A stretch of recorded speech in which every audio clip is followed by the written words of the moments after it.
Hi friends, welcome to Nishi vlogs. ఈరోజు నేను చెప్పే కథ పేరు చీమ ఉపకారం.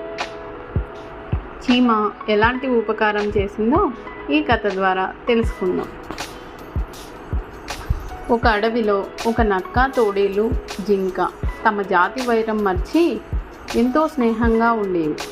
ఒకరికి కష్టం వస్తే మరొకరు ఆదుకోవడం, దొరికిన ఆహారాన్ని అందరూ పంచుకొని తినడం చేస్తుండేవి.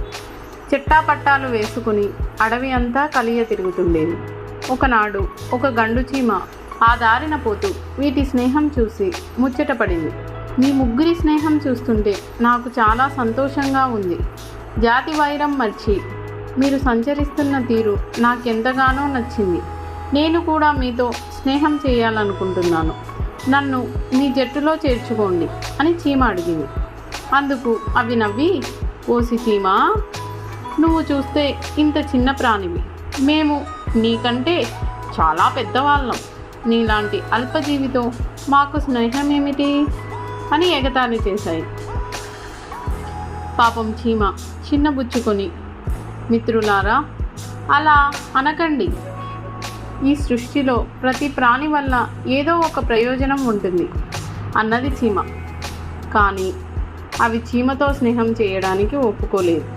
అయినా చీమ మాత్రం వదలకుండా అవి ఉన్న ప్రాంతంలోనే తిరుగుతూ ఉండేది. ఒకనాడు ఒక వేటగాడు అడవిలో వేటకు వచ్చాడు.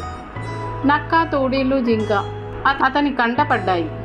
వేటగాడు వాటికి బాణం గురి పెట్టాడు. అది గమనించిన చీమ వేటగాడి కాలి మీదకెక్కి గట్టిగా కుట్టసాగింది. వేటగాడు గట్టిగా అరిచి చేతిలో బాణం కింద పడేశాడు. ఇది చూసిన నక్క, తోడేలు, జింక చీమ చేసిన ఉపకారానికి ఎంతో సంతోషించి చీమను తమ జట్టులో చేర్చుకుని నాటి నుండి చీమతో ఎంతో సంతోషంగా ఉండసాగాయి. ఈ కథ ద్వారా మనం తెలుసుకున్న నీతి ఏంటంటే, చిన్న ప్రాణి అని అలసు చేయరాదు. చిన్నవాళ్ళు కూడా పెద్దవాళ్లకు సాయం చేయవచ్చు.